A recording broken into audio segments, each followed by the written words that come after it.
نہایت ہی قابل عزت احترام دوستوں بزرگوں، پیارے محبوب صلی اللہ علیہ وسلم کی سیرت طیبہ کا مبارک عنوان الحمدللہ ترتیب کے ساتھ آپ کے سامنے بیان ہو رہا ہے، اور آپ صلی اللہ علیہ وسلم کی ولادت بسعادت سے لے کر نبوت تک کا مرحلہ آپ کے سامنے بیان ہو چکا مختصرا، اور انشاءاللہ اس کے بعد نبوت سے لے کر ہجرت تک کا مرحلہ جو ہے اس کا آغاز ہوگا۔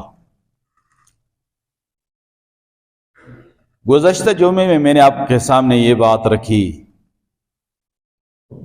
کہ پیارے محبوب صلی اللہ علیہ وسلم کی مبارک عمر کے 40 سال پورے ہوئے، اور اس سے ایک دن اوپر ہوا آپ اپنے معمول کے مطابق غار حرا میں ہیں،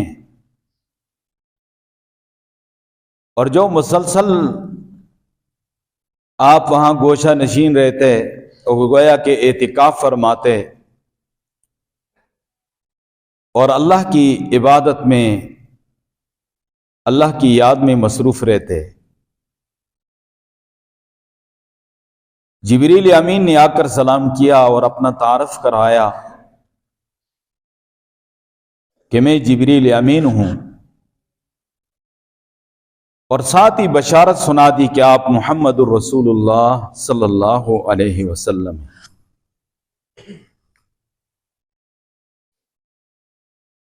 اور پھر آپ صلی اللہ علیہ وسلم سے فرمایا کہ آپ پڑھیے۔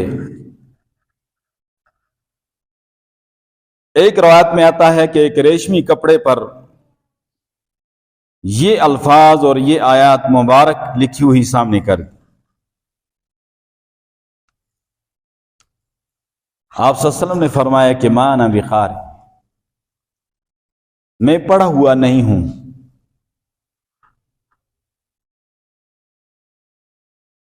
اور پھر دوبارہ آپ صلی اللہ علیہ وسلم کو اپنے سینے کے ساتھ جبریل امین نے لگایا اور پھر فرمایا کہ آپ پڑھیے، تو آپ نے پھر یہی جواب فرمایا کہ ما انا بقاری، میں تو پڑھا ہوا نہیں ہوں۔ تیسری بار سینے مبارک کے ساتھ لگا کر ذرا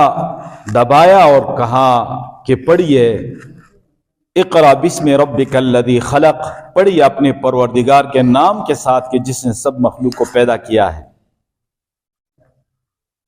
آپ صلی اللہ علیہ وسلم کے مبارک زبان پہ یہ الفاظ جاری ہو گئے،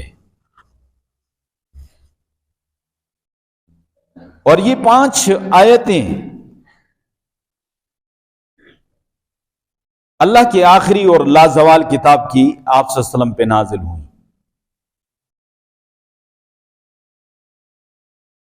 جبریل امین تو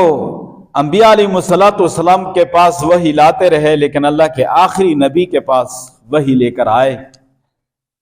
اللہ کے آخری کتاب کی وحی تھی، اور وہ 5 آیتیں جب نازل ہوئی کہ اقرا بسم ربک الذی خلق، پڑھی اپنے پروردگار کے نام کے ساتھ جس نے مخلوق کو پیدا کیا ہے۔ خلق الانسان من علق، پیدا کیا انسان کو منجمد خون سے۔ اقرا وربک الاکرم، پڑھیے اور آپ کا پروردگار بڑا کریم ہے۔ الذی علم بالقلم، جس نے قلم کے ساتھ تعلیم دی اور سکھلایا۔ علم الانسان ما لم یعلم، انسان کو وہ علم سکھایا جو وہ نہیں جانتا تھا۔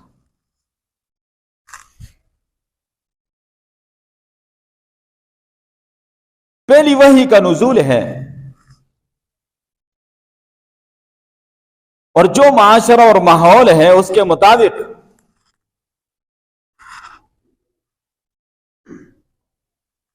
اگر پہلی وحی کا نزول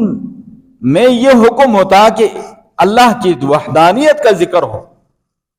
شرک اور بت پرستی عام ہے تو اس کا رد ہوتا، یا نبوت اور رسالت کا ذکر ہوتا کہ انسانیت کا ملائے اعلیٰ سے جو رابطہ کٹ چکا تھا تقریباً 600 سال کے بعد یہ آسمانی کال آئی ہے، آسمانی وحی آئی ہے اور انسانیت کا ملائے اعلیٰ سے رابطہ قائم ہوا پیارے محبوب کے ذریعے سے، تو نبوت اور رسالت کا ذکر ہوتا، یا پھر حقوق انسانی کا ذکر ہوتا، حقوق نسوانیت کا ذکر ہوتا کہ وہاں پر بچیوں کو زندہ درگور کیا جاتا تھا،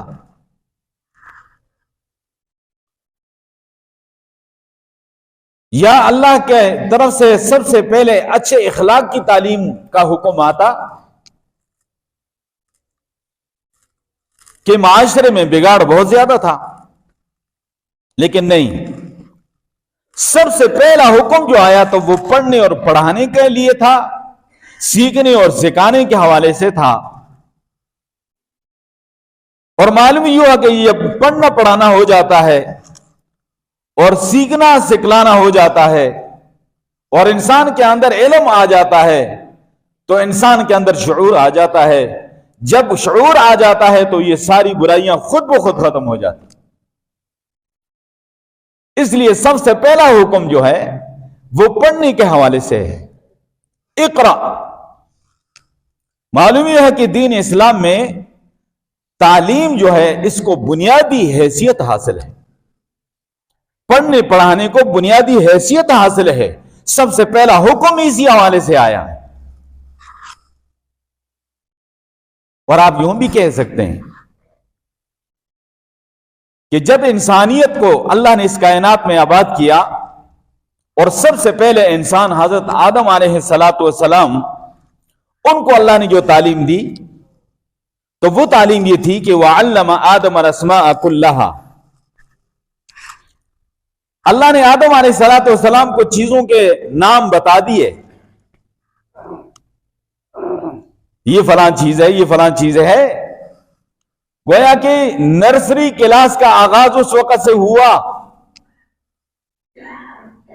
لیکن جب اللہ کے پیارے محبوب صلی اللہ علیہ وسلم پہ پہلی وحی آئی تو یہاں آغاز تھا اقرا سے، تو معلوم یہ ہوا کہ اب وہ علوم جو ہیں اور وہ تعلیم جو ہے جس کا آغاز آدم علیہ السلام کے زمانے سے ہوا، چھوٹی کلاس اور نرسری کلاس سے ہوا، آج اس تعلیم کا عروج ہونے والا ہے، اس کی انتہا کو وہ تعلیم پہنچنے والی ہے، اس لیے اقرا سے سب سے پہلی وحی جو ہے اس کا نزول ہوا، اور یہ واقعاتی دنیا ہزاروں سالوں سے قائم ہے، لیکن پیارے محبوب کی آمد کے بعد ہی انسانیت نے ترقی کی ہے، انسانیت کو عروج حاصل ہوا ہے، انسانیت نے بڑی بڑی ایجادیں کی ہیں، بڑی بڑی ترقیاں کی ہیں، یہ آپ صلی اللہ علیہ وسلم کی آمد کے بعد ہے، ورنہ یہ کائنات تو لاکھوں سالوں سے قائم ہے، ہزاروں سالوں سے قائم ہے،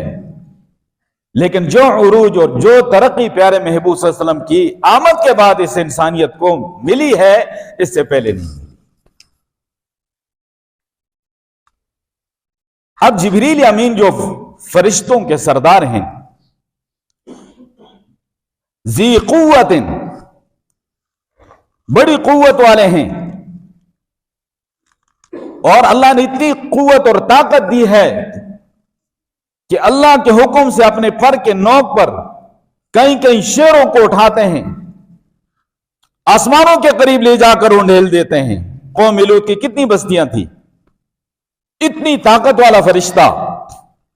سب سے پہلے پیارے محبوب صلی اللہ علیہ وسلم کے سامنے آتا ہے، پھر آپ صلی اللہ علیہ وسلم کو اپنے سینے سے لگاتا ہے، اس کی کیا کیفیت ہوگی اور اس کی کتنی ہیبت ہوگی، اور پھر سب سے پہلے قرآنی آیات کا نزول ہوتا ہے، اس قرآن کی ہیبت کتنی ہے کہ اللہ فرماتا ہے لو انزلنا هذا القرآن على جبل لرأيته خاشعا متصدعا من خشية اللہ، اس قرآن کو اگر ہم پہاڑوں پہ بھی نازل کرتے تو وہ بھی اللہ کے خوف کی وجہ سے ریزہ ریزہ ہو جاتا۔ اتنا اس قرآن کا بوجھ ہے اور قرآن کی ہیبت ہے اور جلال ہے. اب پہلی وحی کا بھی بوجھ ہے، جبریل امین سے ملاقات، پھر انہوں نے جو سینے سے لگایا کہ دبایا،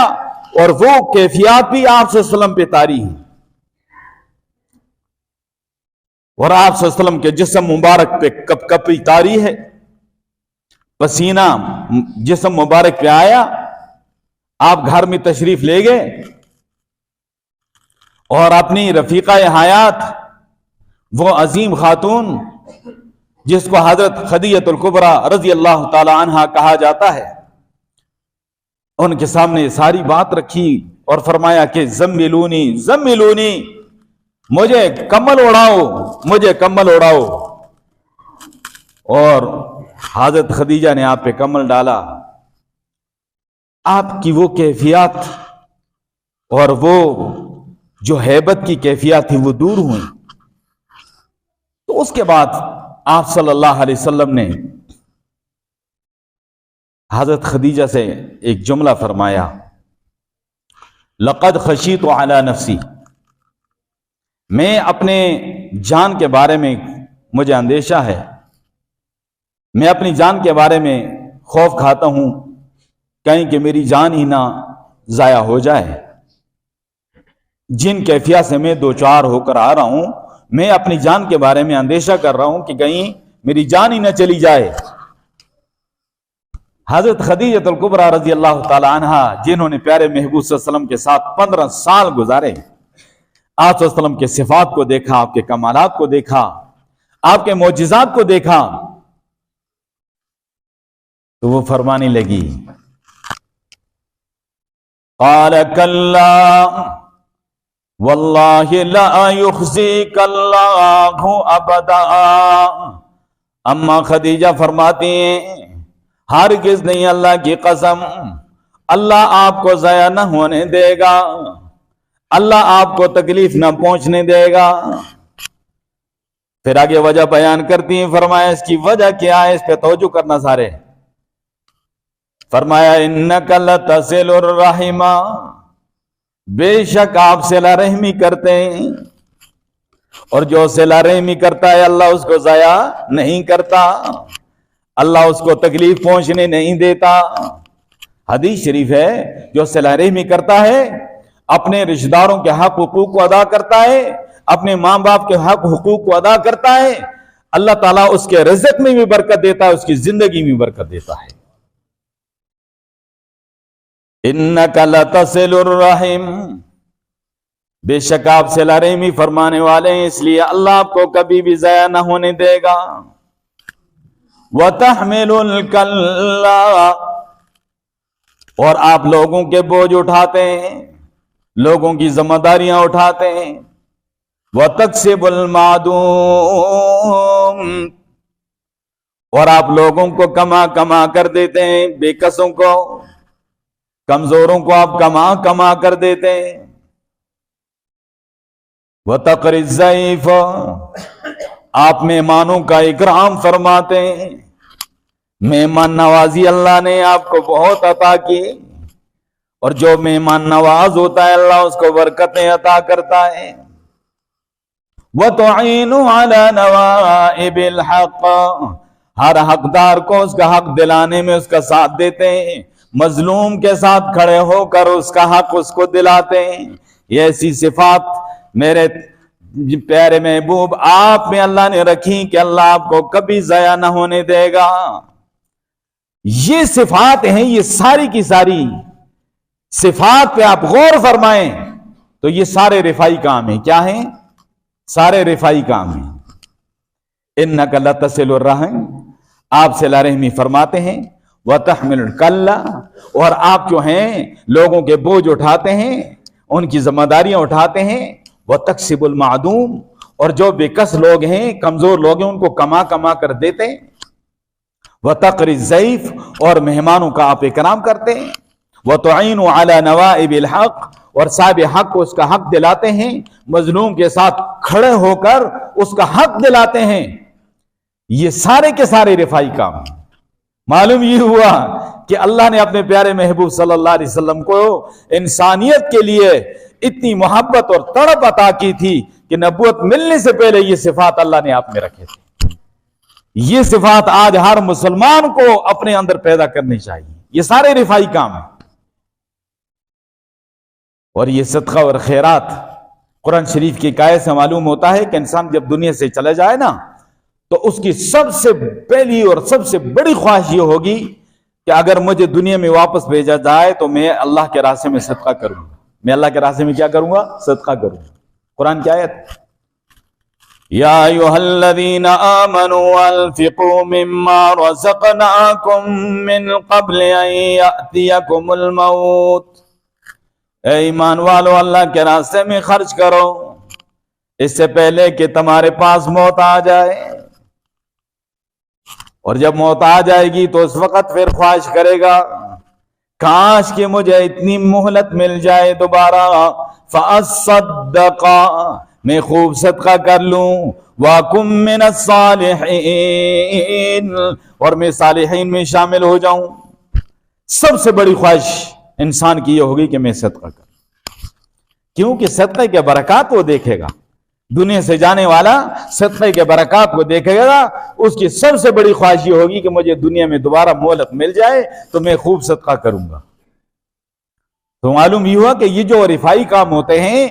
یہ بہت عظیم مشن ہے,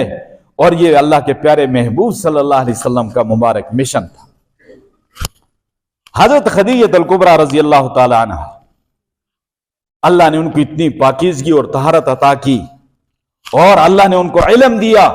سمجھ عطا فرمائی, اور ایک پاکیزہ خاندان کی عظیم خاتون ہیں, اور ان کے خاندان میں پہلے شریعتوں کے بڑے بڑے علماء ہیں. وہ فوراً سمجھ گئی کہ یہ جبریل امین آ گئے اور اللہ نے اپنے پیارے نبی صلی اللہ علیہ وسلم کو نبوت اور ختم نبوت سے سرفراز فرما دیا ہے. بہت خوش ہوئی. اور اس کے بعد ایک عداس نامی ایک غلام ہے, غلامی کی زندگی گزار رہا ہے بیچارہ, پتہ نہیں کہاں کا تھا, پہلی آسمانی کتابوں کا عالم تھا. یہ اس کے پاس تشریف لے جاتی ہیں اور اسے پوچھتی ہیں کہ میں تجھے اللہ کا واسطہ دے کر پوچھتی ہوں کہ جبریل کون ہے؟ تو وہ سیدھا ہو کر بیٹھ کر کہتا ہے کہ بی بی جی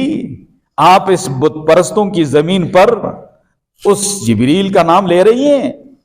وہ تو فرشتوں کا سردار ہے, وہ تو امانت دار فرشتہ ہے,